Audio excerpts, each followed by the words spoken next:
মজনু তার প্রেমিকাকে স্কুল ছাড়তে যায় এবং একটা চকলেট উপহার দেয়। আর একদিকে সিলিন্ডারে বোমা ফিট করতে থাকে দুই ব্যক্তি। একদিকে ক্লাস চলতে থাকে, আর একদিকে বোমা ব্লাস্ট করে। বোমা ব্লাস্ট করে পুরো স্কুল জ্বলে যায়।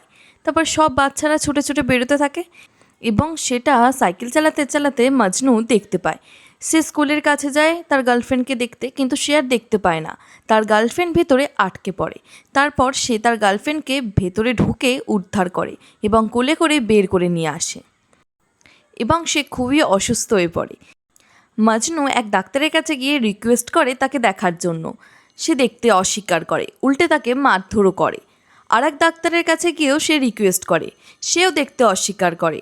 তারপর বুদ্ধি খাটিয়ে মজনু নিজেই জঙ্গলে গিয়ে পাতা তুলে এনে জড়িবুটি তৈরি করে, আর সেই জড়িবুটি লাগিয়ে দেয় তার গার্লফ্রেন্ডের গায়ে।